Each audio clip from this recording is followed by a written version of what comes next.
Chers amis, je le sais, nous avons tous un peu la gueule de bois. La réélection d'Emmanuel Macron a littéralement accablé beaucoup d'entre nous. C'est vrai, il faut l'avouer. Cette fois encore, le système, le rouleau compresseur des médias dominants ont été plus forts. Mais cette déception ne doit pas effacer ce qu'il nous reste à bâtir et encore moins ce que nous avons déjà construit ensemble. Malgré les coups de nos adversaires, vous êtes de plus en plus nombreux à suivre TV Liberté. Et quel meilleur exemple que ce nouveau cap franchi sur YouTube. Alors même que la plateforme américaine nous censurait encore sans sommation, nous avons franchi le seuil des 500 000 abonnés. C'est un succès que TV Liberté tient de sa longévité, mais surtout de la confiance que vous avez pu placer en nous, grâce à une information honnête, une information sans caricature ni conflit d'intérêts. Car TV Liberté, vous le savez, n'a pas de publicité, pas de subvention et pas non plus d'oligarques ni russes ni nomades pour se financer. Non, TV Liberté n'a que vous et c'est déjà beaucoup. Alors c'est vrai, nous vous sollicitons régulièrement pour garantir cette indépendance. Mais comprenez bien, nous n'avons pas d'autre choix. Et croyez-moi, nous faisons déjà beaucoup avec bien peu. Pour produire un journal quotidien, les chaînes subventionnées emploient plusieurs centaines de personnes. À TV Liberté, le journal, c'est 6 personnes en tout.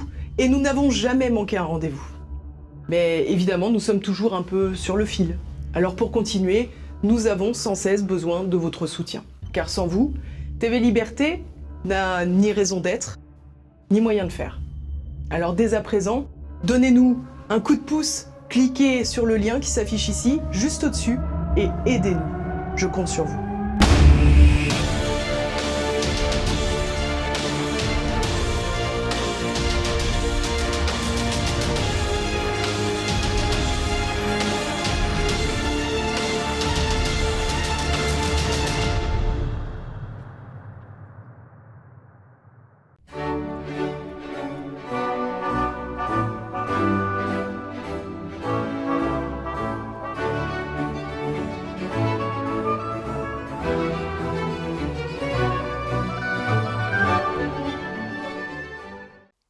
Le 24 février dernier, la Russie envahissait l'Ukraine.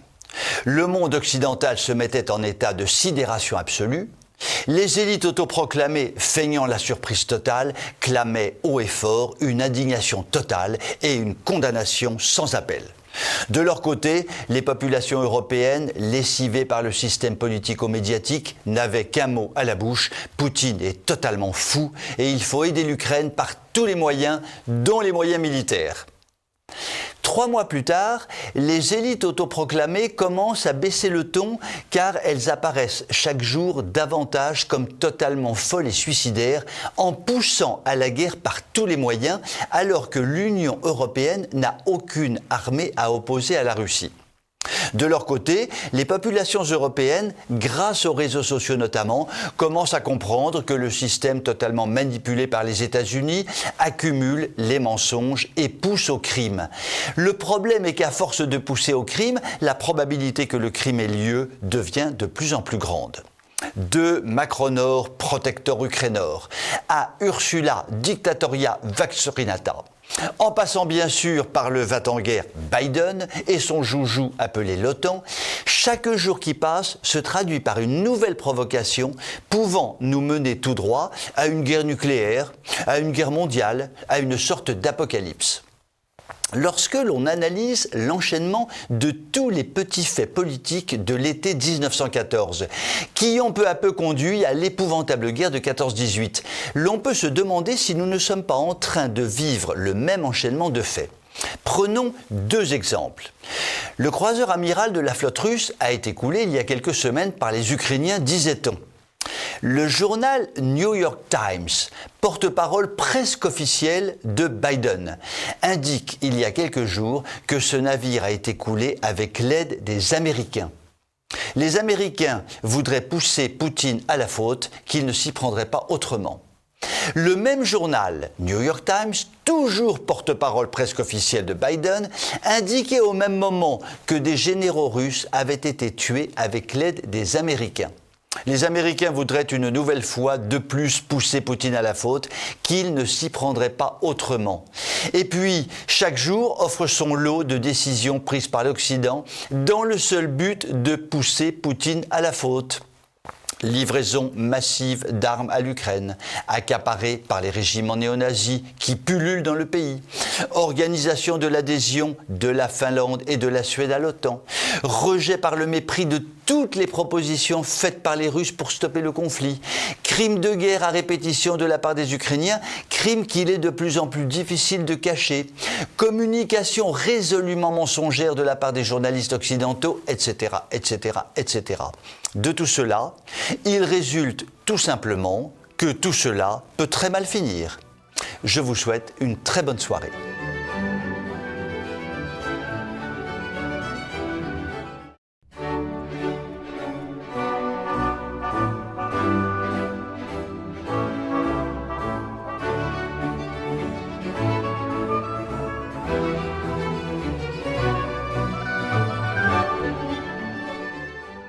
Lequel d'entre nous pourrait avoir oublié l'assassinat ignoble de ce chauffeur de bus de Bayonne par 4, oui, disons-le simplement, par 4 salopards. À l'évidence, ces 4-là mériteraient purement et simplement la perpétuité, point final.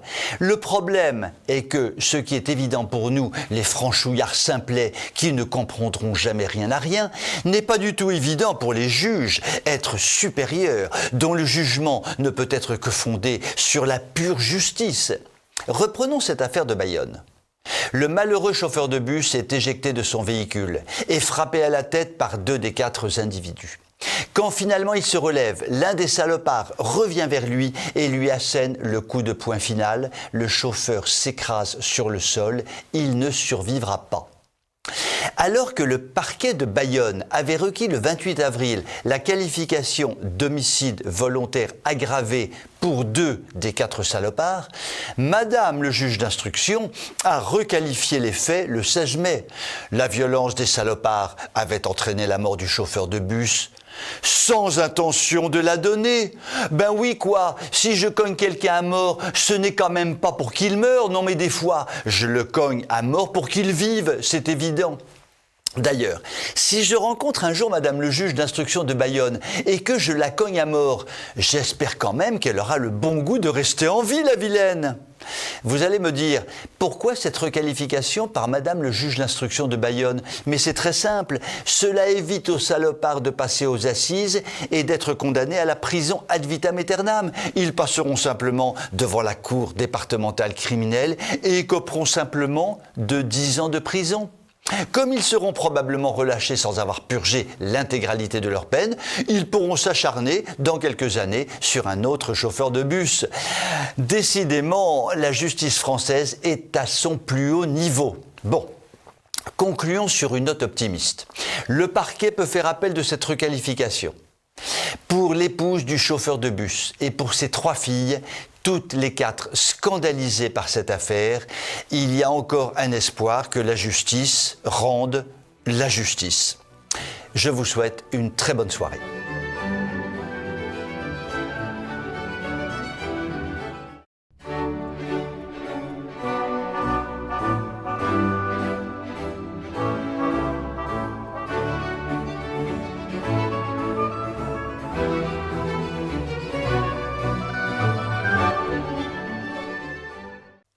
Il y a 15 jours, 3 semaines, nous avons été gratifiés d'une danse extraordinaire pendant une séance du Parlement européen à Strasbourg. En gros, des danseurs autoproclamés devaient agiter leur popotin pour faire ballet moderne, tandis qu'une voix enfilait des phrases incompréhensibles pour faire discours mode Macron. Tenez, regardez, sans aucune préparation, je peux le faire.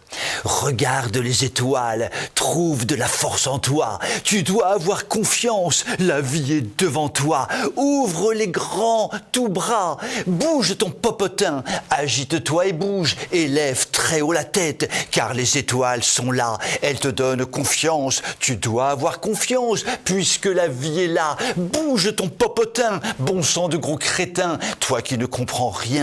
toi qui n'es qu'un vaurien, ne reste pas passif, les étoiles sont là, et bouge aussi tes bras, et lève tes petites mains, car là-haut les étoiles éclairent ton popotin, et écarte les doigts pour te gratter le bras, cela fera des ondes reliant les étoiles, et bon sang de bon sang, bouge ton popotin. Bon, je m'arrête là. De façon abrégée, je vous ai fait et la danse et le texte. En moins d'1 minute, vous avez eu la totalité de la scène d'exception jouée il y a quelques semaines au Parlement européen. Bon, disons-le, tout cela avait un but. Transformer l'Union européenne en une Europe fédérale totalement centralisée, détruisant définitivement les nations. Pour cela, il fallait ce ballet féerique. Telle était la volonté de Macronor, Covidor, Vaccinator, Corée du Nord. Il avait décidé et cela se ferait. L'Europe devenait brutalement fédérale grâce à un ballet de popotin. Mais là, gros hic, la majorité des pays de l'Union ont rejeté immédiatement la proposition de Macronor. Le ballet surréaliste consistant à se trémousser du popotin et les paroles surréalistes consistant à parler pour ne rien dire n'avaient servi à rien. Le macrominus était désavoué grave, je veux dire, et se prenait donc une claque historique. Ce qu'a oublié Macronor, ou plutôt ce qu'il n'a jamais su, c'est que les nations européennes ne datent pas d'hier. Elles s'inscrivent dans des histoires millénaires qui ont marqué de façon profonde leur évolution. Ce que ne comprendra jamais Macrominus, c'est qu'on ne peut casser en quelques années ce qui existe depuis des centaines d'années, voire depuis plus d'un millénaire. Sa volonté farouche de changer fondamentalement la France par une immigration massive qui risque de détruire la France de toujours se heurtera nécessairement, un jour ou l'autre, à la volonté farouche des Français de souche de rester maîtres de leur pays. Le conflit s'annonce inévitable peut-être, nul ne sait quelle tournure il prendra, mais quoi qu'il en soit, nous devons nous y préparer. Je vous souhaite une très bonne soirée.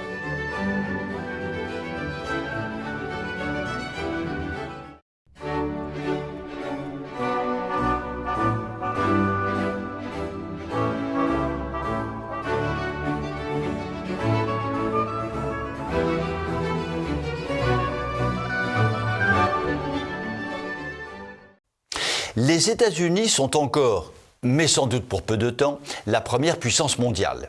Leur président est donc une personnalité de premier plan au niveau mondial et son porte-parole de la première puissance mondiale, est donc une personnalité elle aussi de premier plan au niveau mondial.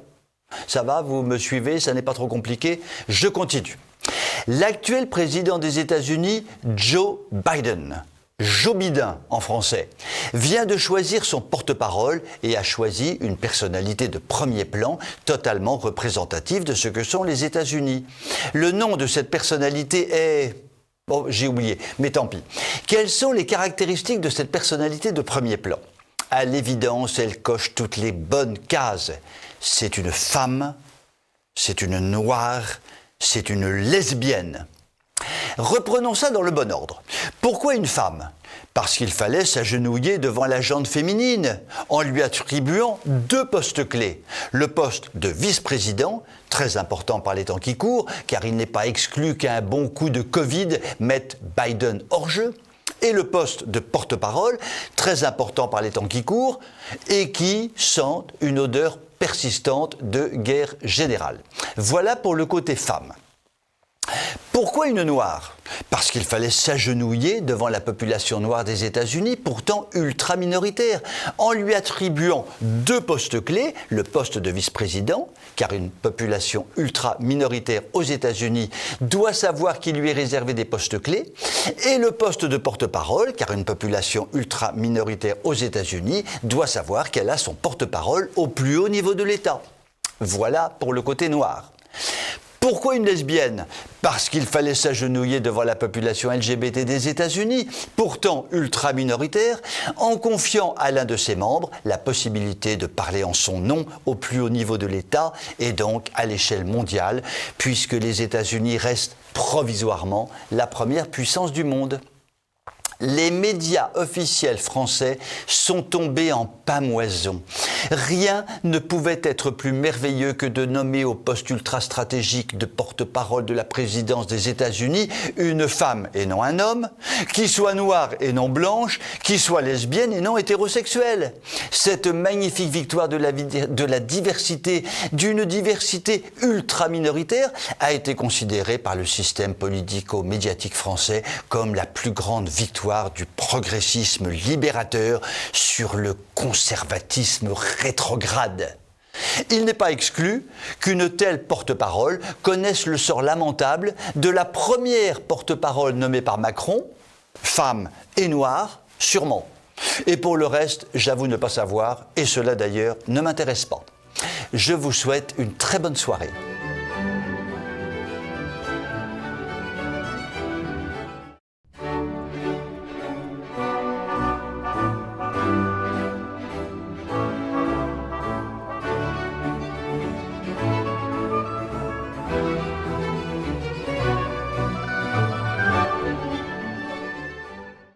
À l'évidence, la pornographie est très belle.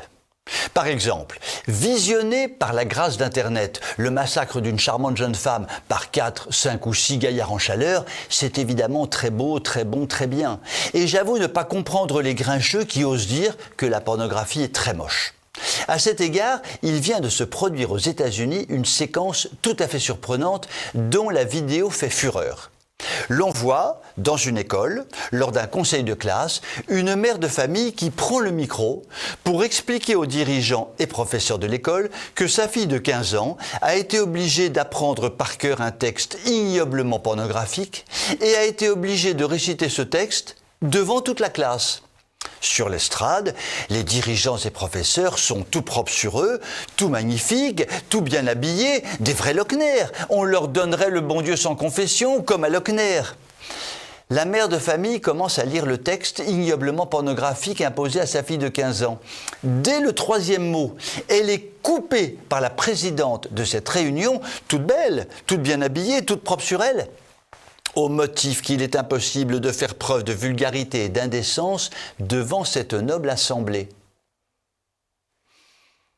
Très intelligemment, la mère de famille rétorque que si l'on oblige sa fille de 15 ans à apprendre un texte hautement pornographique et à le réciter devant toute sa classe, si cette vulgarité est admise dans une classe de jeunes gens de 15 ans, il doit être possible de lire ce texte devant un public adulte d'un conseil de classe. Un des dirigeants de ce conseil, tout beau, tout bien habillé, tout propre sur lui, explique que la mère de famille parle depuis 1 minute 19 secondes. Je vous assure qu'il évoque bien la minute et les 19 secondes. Je n'invente rien. Et qu'il faut donc passer à l'orateur suivant. Ainsi donc, d'ignobles professeurs sont capables d'obliger leurs élèves de 15 ans à se vautrer dans la pornographie, mais cela ne peut en aucun cas être évoqué devant un conseil de classe composé d'adultes, tout beaux, tout bien habillés, tout propres sur eux, des vrais Lochner. Cette vidéo m'a tellement choqué que j'ai appelé tante Gertrude pour lui raconter l'histoire et j'ai beaucoup aimé sa réponse. Mon petit gars, qu'elle m'a dit. La mère de famille a eu tort d'essayer de raisonner des adultes tout beaux, tout bien habillés et tout propres sur eux, qui sont en fait de gros pervers. Tu vois dans ce cas-là, un père de famille rentre dans la classe et donne un gros coup de poing à l'ignoble professeur, qu'il soit homme ou femme, et il part sans dire un mot. Puisque le professeur massacre ses élèves, le père d'un élève a le devoir de bigner le professeur. Cela fera un buzz immense. Et après ça, advienne que pourra. J'avoue que j'ai bien aimé cette façon de voir de tante Gertrude et du coup, je viens de m'inscrire dans un club de boxe française. Je vous souhaite une très bonne soirée.